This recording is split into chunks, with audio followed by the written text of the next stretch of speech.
আমি আমার পাগল ছেলের বিয়ে একটা গরিব বাড়ির মেয়ের সাথে দিয়েছি। আমি মেয়েটিকে খুব যত্নে রাখতাম, কেননা আমি জানতাম যে আমার পাগল ছেলে তাকে সারা রাত কষ্ট দেয়। এখন সে গর্ভবতী হয়ে গেছে, তাই আমি দরজা বন্ধ করে ওকে আমার সাথে নিয়ে ঘুমাতে লাগলাম।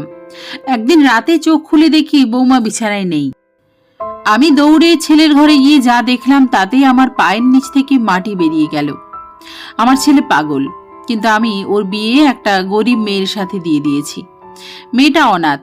আমি সেই মেয়েটার খুব খেয়াল রাখতাম, ওকে খুব আদর যত্নে রাখতাম, কেননা আমি জানতাম যে আমার ছেলে পাগল, সারা রাত ওকে কষ্ট দেয়। মেয়েটা এত সরল আর ভালো ছিল যে আজ অবধি ও আমার কাছে কোনো অভিযোগ করেনি। এখন ও প্রেগন্যান্ট হয়ে গেছে, তাই আমি দরজা বন্ধ করে আমার সঙ্গে ওকে নিয়ে ঘুমাতাম। এক রাতে হঠাৎ যখন আমার চোখ খুলল, তখন আমি দেখলাম আমার বৌমা বিছানায় নেই। ভয় পেয়ে আমি দৌড়াতে দৌড়াতে ছেলের ঘরের মধ্যে গেলাম। সেখানে গিয়ে যা দেখলাম তাতে আমার অন্তরাত্মা কেঁপে উঠল, কেননা আমার বৌমা। এই সিদ্ধান্তটা আমি অনেক কষ্টে নিয়েছিলাম। আমি তো কখনো ভাবিও নি যে এইরকম কিছু হবে। আমি নিজের বাড়িতে খুব শান্তিতে জীবনযাপন করছিলাম, কিন্তু আমার বড় বৌমা আমাকে এমন একটা কথা বলে দিল যে আমার মাথায় আকাশ ভেঙে পড়ল। আমার বড় বৌমা নিজের 4 বছরের মেয়ের হাত ধরে খুব রাগী ভঙ্গিতে আমার ঘরের মধ্যে ঢুকলো। ও তীক্ষ্ণ নজরে আমার দিকে তাকালো আর বলল, আজকে শুধু বাড়িতে আসুক আমার স্বামী। আমাকে তপনকে বলতেই হবে যে আমরা কোনো মতে এই বাড়িতে থাকতে পারবো না। আমি সেই বাড়িতে থাকতে পারবো না যে বাড়িতে আপনার পাগল ছেলে থাকবে। আমি বললাম, কি হয়েছে পিঙ্কি? আজকের আগে তো তুমি কখনোই এরকম কোনো কথা বলনি। ও বলল, জিজ্ঞেস করুন আমার 4 বছরের মেয়েকে যে এর পাগল কাকা একে কি বলছিল। রূপা আমাকে যে কথাটা বলল সেটা শুনে আমার মাথার উপরে যেন আকাশ ভেঙে পড়ল। আমি বললাম, ভগবানের জন্য পিঙ্কি, এ বাড়ি ছেড়ে যেও না। আমি বরুণের জন্য কোনো ব্যবস্থা করে নেব। একজন মায়ের কাছ থেকে তার সন্তানকে দূরে করো না। ও তো আগে থেকেই পাগল, আর এখন যদি তুমি তপনকে নিয়ে এখান থেকে চলে যাও তাহলে আমি একদমই একলা হয়ে যাব। পিঙ্কি, তুমি এমনিতেও প্রেগন্যান্ট, তোমার সন্তান আসতে চলেছে, আর ভগবান না করুক তোমার গর্ভে বরুণের মতো কোনো বাচ্চার জন্ম হোক। তুমি কখনোই সেই কষ্টের মধ্যে দিয়ে পার হয়ে না, যে কষ্টে আমি সকাল সন্ধ্যা সহ্য করেছি। আমার কথা শুনে পিঙ্কি ভয় পেয়ে গেল, আর ও বলল, ঠিক আছে, আমি এটাই শেষ সুযোগ দিচ্ছি, আর যা করতে চান তাড়াতাড়ি করুন, না হলে আমি এই বাড়িটা ছেড়ে সত্যিই চলে যাব। আমি কিছুটা সময় পেয়ে গেছিলাম। এখন আমি এইটা ভাবছি যে বরুণের ব্যাপারটা কিভাবে সমাধান করা যায়। আমি সারা রাত চিন্তা করতে থাকলাম, আর এই সমস্ত প্রশ্নের উত্তর শুধু এটাই বেরোলো যে আমাকে যেভাবেই হোক বরুণের বিয়ে দিয়ে দিতে হবে। কিন্তু আমি ওর জন্য বউ কোথা থেকে খুঁজে নিয়ে আসব? একটা পাগল ছেলেকে নিজের মেয়ে কে দেবে? সকালবেলা যখন আমি ঘর থেকে বেরোলাম তখন দেখলাম পিঙ্কি মুখ ফুলিয়ে বসে আছে। ওকে দেখে আমি ওর দিকে এগিয়ে গেলাম আর ওকে বললাম, কি ব্যাপার পিঙ্কি, কি হয়েছে? ও বলল, আপনি বরুণকে নিয়ে কি ভেবেছেন? আমি ওর পাশে গিয়ে বসলাম আর বললাম, তোমার কি মনে হয় কি করা উচিত? পিঙ্কি বলল, ভালো তো এটাই হয় যে ওকে পাগলাগারদে পাঠিয়ে দেওয়া হোক। বাড়িতে আগে থেকেই ছোট বাচ্চা আছে, আর তার উপরে দ্বিতীয় বাচ্চাও আসতে চলেছে। এই অবস্থায় একটা পাগলের সাথে থাকা একদমই ঠিক নয়। আমার চোখে জল চলে এসেছিল।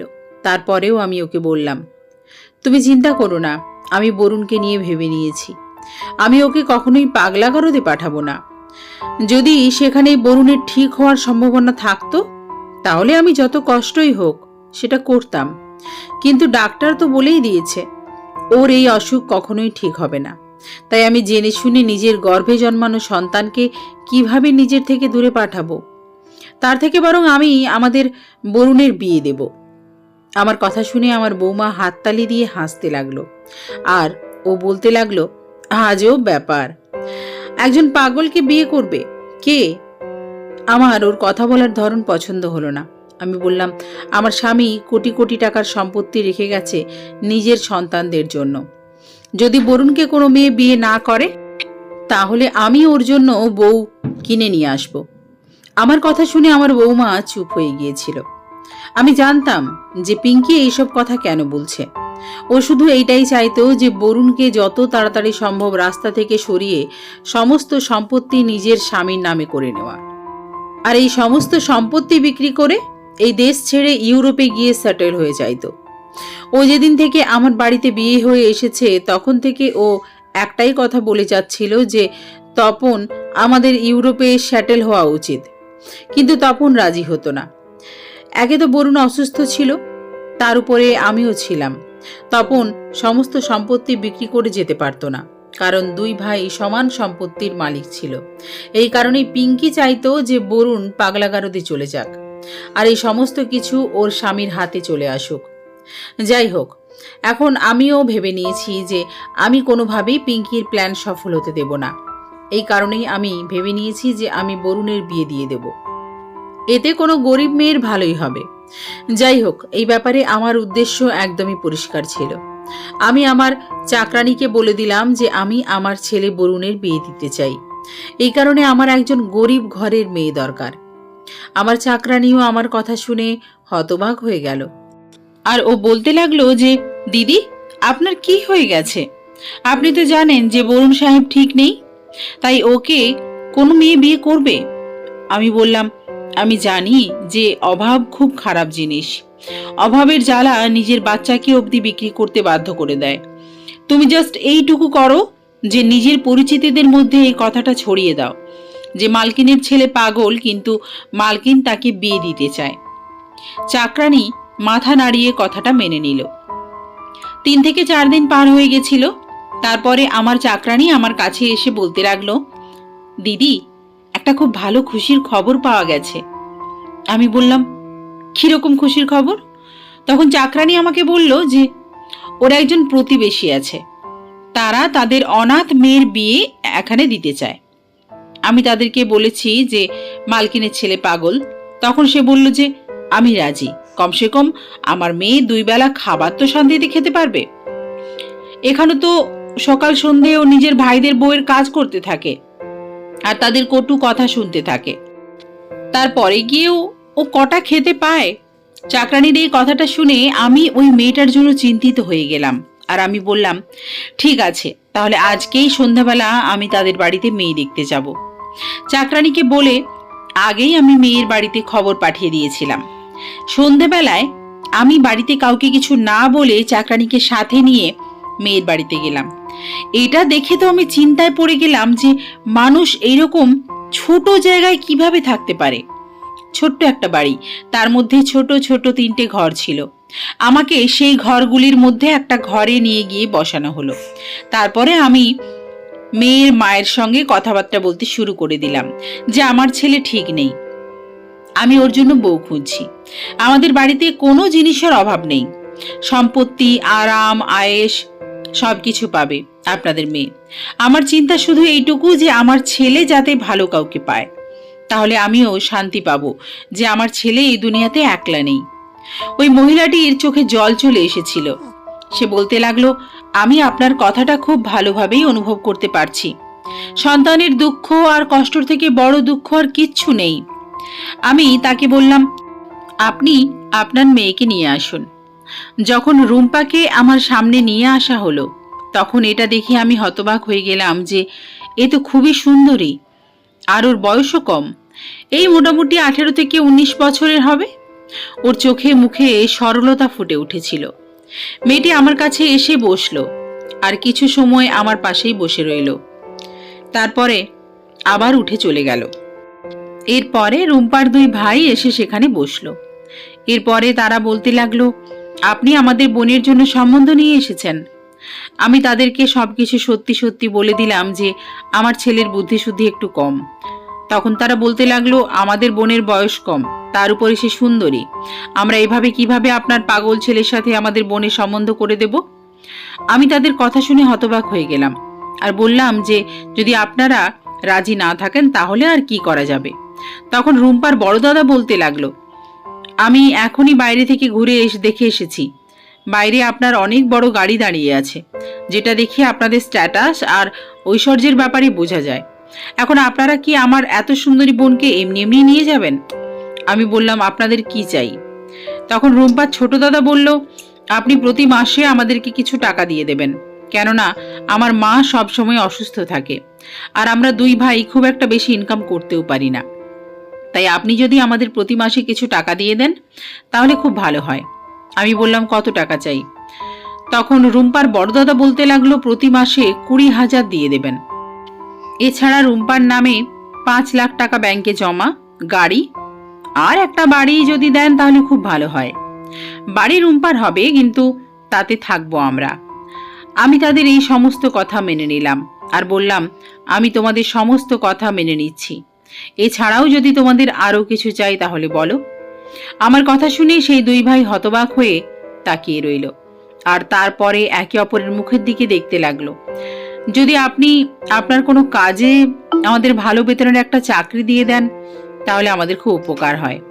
আমি বললাম, ঠিক আছে, তোমাদের এই কাজও হয়ে যাবে। পরের মাসের 15 তারিখে শুভ মুহূর্ত আছে, সেই দিন আমি আমার বৌমাকে এসে নিয়ে যাব। তারা দুজনে এত খুশি হয়ে গেছিল যে তাদের মুখ দেখে এরকম মনে হচ্ছিল যেন তারা কোনো লটারি পেয়ে গেছে।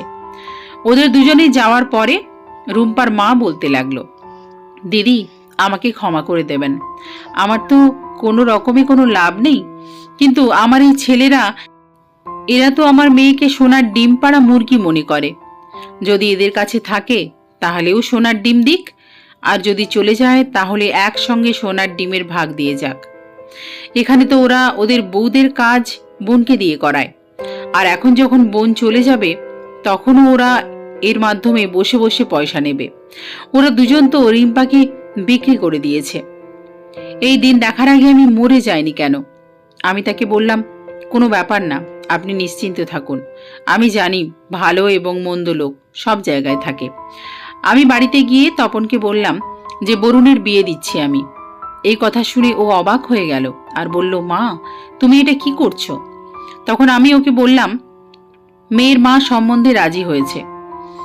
মেয়ে খুবই ভালো আর কম বয়সী, বরুণকে খুশিতে রাখবে।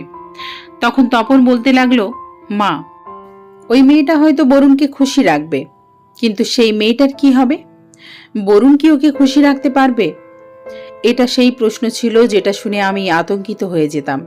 তাই আমি চুপ হয়ে গেলাম আর উঠে নিজের ঘরে চলে এলাম। আমি জানতাম না যে বিয়ের পরিণতি শেষ পর্যন্ত কি হবে, কিন্তু মেয়েটার সরল শান্ত মুখ দেখে আমি আশা পেয়েছিলাম যে সবকিছু ভালোই হবে। সাধারণভাবে বিয়ে হলো আর আমি রুম্পাকে বউ করে নিজের বাড়িতে নিয়ে এলাম। ও খুবই শান্তশিষ্ট মেয়ে, চুপচাপ মাথা নিচু করে বসেছিল। আমি যখন ওকে বরুণের ঘরে রেখে চলে আসতে শুরু করলাম তখন ও ভীত মুখে আমার দিকে তাকিয়ে বলল, আন্টি, আমার সাথে খারাপ কিছু হবে না তো? ওর প্রশ্ন শুনে আমার হৃদয় কেঁপে উঠেছিল। তাই আমি ওর হাত ধরে নিলাম আর ওকে বললাম, না না, কিছুই খারাপ হবে না, কেননা আমি বরুণকে জানতাম, ও কারো কোনো ক্ষতি করতো না। এরপরে আমি নিজের ঘরের মধ্যে এসে শুয়ে পড়লাম আর সারা রাত টেনশনে উপাস উপাস করতে করতে কেটে গেল।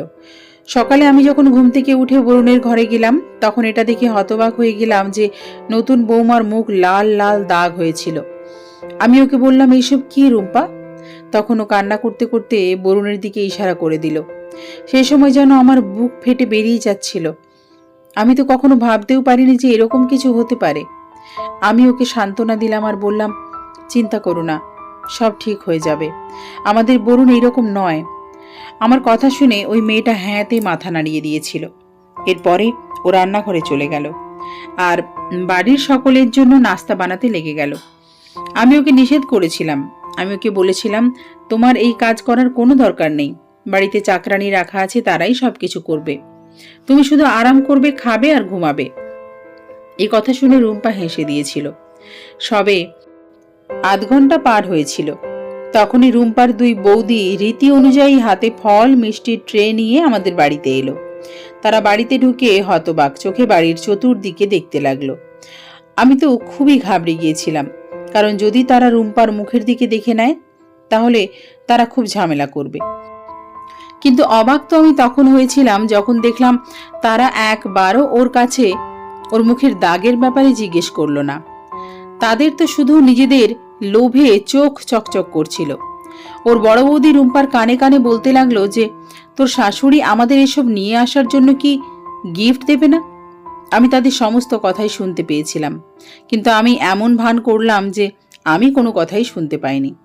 যাই হোক, তারা যখন যেতে শুরু করেছিল তখন আমি একটা কাগজের খামে কিছু টাকা ভরে তাদেরকে দিয়ে দিই। আমি জানতাম যে তারা এতেই খুশি হয়ে যাবে। আমার বড় বৌমা পিঙ্কি আমাকে বলতে লাগলো, মা, আমি আপনাকে বলেছিলাম না যে বরুণের বিয়ে দেবেন না? এখন প্রতিদিন এই মেয়েটার এইরকম অবস্থা হতে থাকবে। তপন বলছিল, মা, তুমি বরুণের বিয়ে দিয়ে ভালো করনি। সেই সময় রুম্পা বলল, আপনারা প্লিজ আমার স্বামীর ব্যাপারে এরকম কথা বলবেন না।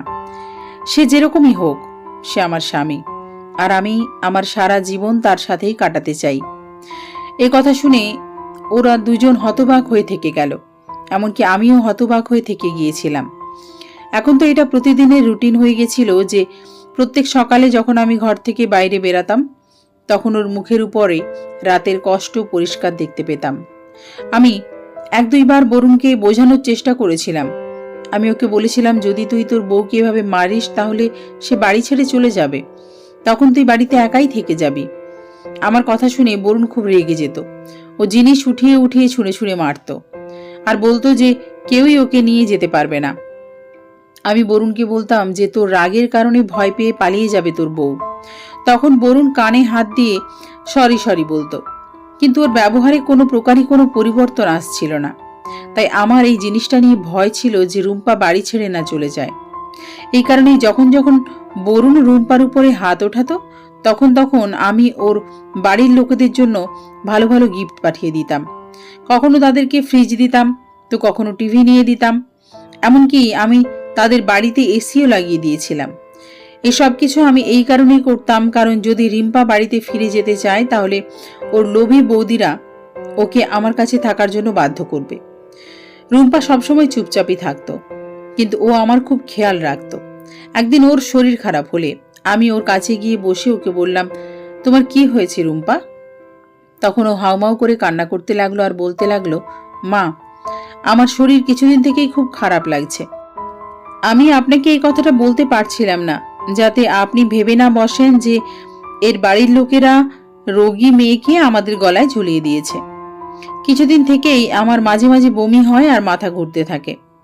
রুম্পার কথা শুনে আমার কিছুটা সন্দেহ হলো, তাই আমি ওকে বললাম, বরুণ কখনো তোমার কাছে এসেছিল নাকি? তখন ও এই কথাটার উত্তরে হ্যাঁতে মাথা নাড়িয়ে দিল। আমি ওকে বললাম, আমি তোমাকে ডাক্তারের কাছে নিয়ে যাব, মনে হয় তুমি প্রেগন্যান্ট। এরপরে আমি রুম্পাকে ডাক্তারের কাছে নিয়ে যেতে চাইলাম। তখন ও বলল, মা, আমার বৌদিরা যে ডাক্তারকে দেখায় আমি তার কাছে যেতে চাই। আমার বৌদি সবসময় একটা খুব ভালো ডাক্তারের কাছে যেত, আর আমি সেই সময়ই ভেবেছিলাম আমি যখন এরকম কোনো খবর পাবো তখন আমি এই ডাক্তারের কাছেই আসব। যখন আমি এই কথা শুনলাম তখন আমি হেসে দিয়ে বললাম, আমি তোমাকে তোমার বৌদিরা যে ডাক্তারের কাছে যেত তার থেকেও ভালো ডাক্তারের কাছে নিয়ে যাব। এই জিনিস নিয়ে তুমি চিন্তা করো না। কিন্তু আমার এই কথাটা শুনে রুম্পার চোখে জল চলে এলো। আরও বলতে লাগলো, মা, আমার ছোট্ট একটা স্বপ্ন ছিল এটা, যদি আপনি আমার এই জিনিসটা মেনে নেন তাহলে আমি খুব খুশি পাব। আমি ভাবলাম, চলো ঠিক আছে, এই মেয়েটার এই স্বপ্নটা যদি পূরণ করে দিই তাহলে কি আর হবে, কিন্তু হয়তো এতে ভগবান আমার উপরে খুশি হয়ে যাবে। আর সত্যি আমি এই খবরটা পেয়ে যাব যে আমার বৌমা আপনাদের বংশের প্রদীপ দিতে চলেছে। আমি রুম্পাকে সেই ডাক্তারের কাছে নিয়ে গেলাম। তখন সে ডাক্তার চেক আপ করে এই খবরটা কনফার্ম করে দিল যে সত্যিই রুম্পা প্রেগন্যান্ট। আমি খুশিতেই আকাশে উঠেছিলাম। আমি আমার বৌমার মাথা চুমু দিলাম আর বললাম, রুম্পা, তুমি খুব ভাগ্যবতী, এই কারণে আমার বংশের বংশধর জন্ম দিতে চলেছ। এখন বরুণের ভাগের সমস্ত সম্পত্তি আমি আমার বংশধরের নামে করে দেব। ও নিজের মুখে কিছুই বলেনি, শুধু হ্যাঁতে মাথা নাড়িয়ে দিল। আমার বৌমার না তো টাকা পয়সার লোভ ছিল আর না সম্পত্তির লোভ। ও তো খুবই সহজ সরল একটা মেয়ে ছিল। এইরকম তো ওর বাবার বাড়ির লোকেরা ছিল যারা লোভে ওকে বিক্রি করে দিয়েছিল।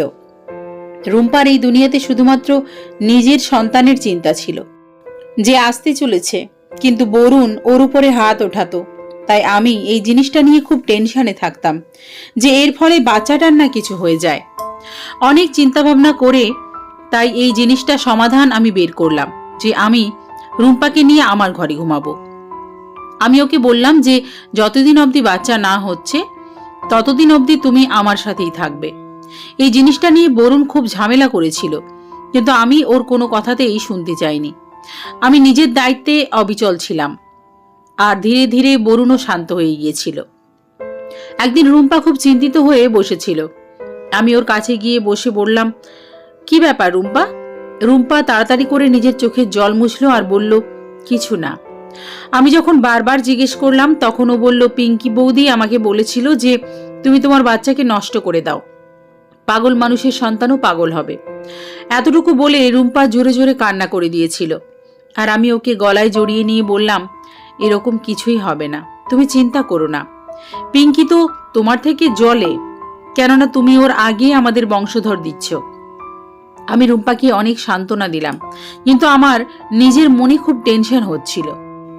এখন আমার পিঙ্কি থেকেও ভয় করতে শুরু করেছিল। ওকে নিয়ে এতটাই ভয় করতে শুরু করেছিলাম যে আমি ভাবছিলাম পিঙ্কি রুম্পার বাচ্চার কোনো ক্ষতি না করে দেয়। আমি বাড়িতে এই হুকুম দিলাম যে পিঙ্কির সামনে রুম্পার খাবারও রান্না করবে না, আর লুকিয়ে লুকিয়ে রুম্পার ঘরে খাবার পাঠিয়ে দেবে। এত কিছু করার পরেও হৃদয়ে শান্তি পাচ্ছিলাম না। তাই আমি এই জিনিসটার একটা সমাধান বের করলাম যে আমি বরুণের সমস্ত সম্পত্তি আগে থেকেই রুম্পার নামে করে দিই। পিঙ্কি এই কারণেই রুম্পার বাচ্চার পেছনে পড়েছিল, কেননা যদি বংশধর জন্মে যায় তাহলে সম্পদ ওদের হাত থেকে বেরিয়ে যাবে। আমি আগে থেকেই বরুণের ভাগের সম্পত্তি পিঙ্কির নজর বাঁচিয়ে অনেক দূরে রেখেছিলাম।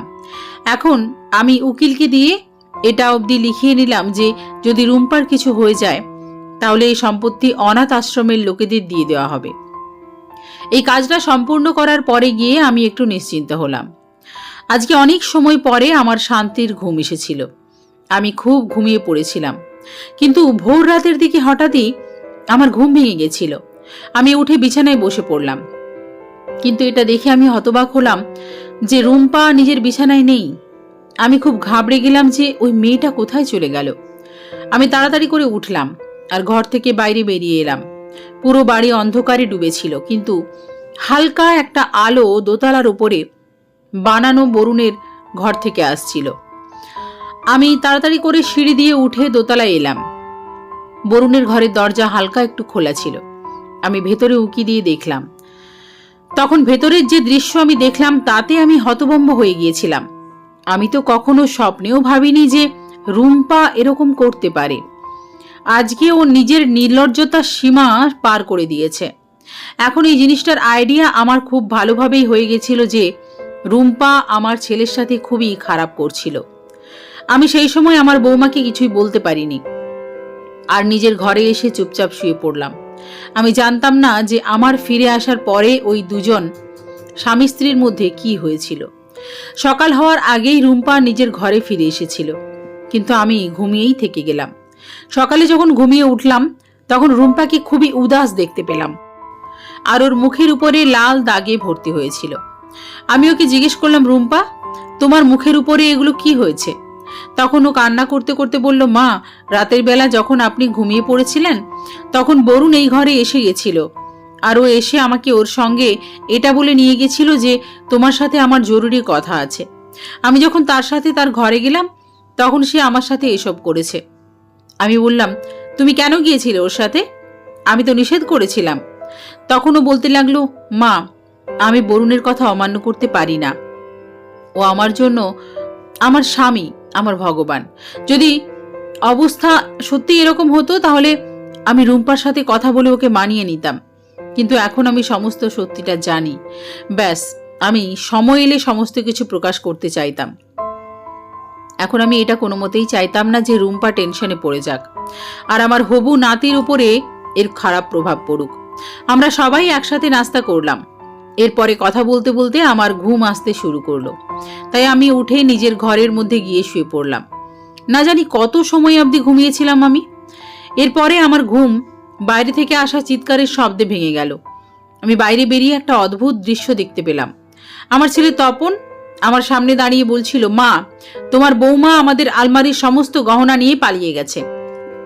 এ কথা শুনে আমি আমার বুকের উপরে হাত রাখলাম। ধপ করে মাটিতে বসে পড়লাম। অনেক কষ্টে বুকে সাহস নিয়ে আমি বরুণের ঘরের মধ্যে গেলাম। সেখানে টেবিলের উপরে ডিভোর্স পেপার পড়েছিল, তার নিচে একটা কাগজও ছিল, যার উপরে লেখা ছিল, মা, আপনি একজন ভালো মনের মানুষ, এই কারণেই আপনাকে সবকিছু সত্যি বলে যাচ্ছে। আপনি আপনার পাগল ছেলের সাথে আমার বিয়ে দিয়ে আমার উপরে অনেক বড় অপরাধ করেছিলেন। আমি তো অন্য কাউকে ভালোবাসতাম। আমি কখনোই হৃদয় থেকে আপনার ছেলেকে গ্রহণ করতেই পারিনি। আমার দাদারা আমাকে বিক্রি করে দিয়েছিল, কিন্তু আমি আমার সারা জীবন এভাবে তো কাটাতে পারতাম না। আমার প্রেমিক ভিকি আমাকে বলেছিল যে তুমি সমস্ত কিছু তোমার নামে করিয়ে নাও, যতটা পারো, এই বিয়ের লাভ উঠাও। তারপরে যেমন যেমন ভিকি আমাকে বলতে থাকতো সেরকম সেরকম আমি করতে থাকতাম। ও আমাকে বলেছিল তুমি মুখের উপর মেকআপ করে এমন চিহ্ন বানিয়ে নেবে যেটা দেখে সবাই যেন অনুভব করে যে বরুণ তোমার উপরে অত্যাচার করে। আমি ওর এই কথাটা মেনে নিয়েছিলাম, আর এই জিনিসটা আমার জন্য লাভজনক প্রমাণ হয়েছিল। আপনি আমাকে আরও বেশি ভালোবাসতে শুরু করেছিলেন। যাই হোক, বরুণকে তো আমি বাসর রাতেই ভয় দেখিয়ে দিয়েছিলাম যে ও যেন আমার থেকে দূরে দূরে থাকে। ওর তো এতটা সাহসী ছিল না যে ও আমার সঙ্গে কথা বলতে পারত। আর আমি প্রেগনেন্ট ছিলাম না, কিন্তু আপনি প্রেগনেন্টের কথা শুনে আপনার সম্পত্তি আমার নামে করে দিয়েছিলেন। এজন্য আপনাকে অনেক ধন্যবাদ। এখন আমি বিকির সঙ্গে শান্তিতে জীবন কাটাতে পারবো। এই জিনিসটা পড়ে আমি থরথর করে কাঁপতে শুরু করেছিলাম। আমি কালকে রাতে রুম্পাকে বরুণের ঘরে যখন দেখেছিলাম, তখন ও নিজের মুখের উপরে মেকআপ দিয়ে মারের চিহ্ন বানাচ্ছিল। আমি ওর সত্যিটা সেই সময়েই জেনে গেছিলাম, কিন্তু নিজের নাতির কারণে আমি চুপ থেকেছিলাম। কিন্তু ও তো প্রেগনেন্ট ছিলই না, সেটা তো পুরোপুরি মিথ্যে ছিল। রুম্পা আমাদের সবার নাস্তায় ঘুমের ওষুধ মিশিয়ে দিয়েছিল, আর যখন আমরা সবাই ঘুমিয়ে গেছিলাম তখন ও আরামসে নিজের কাজ কমপ্লিট করে নিয়েছিল।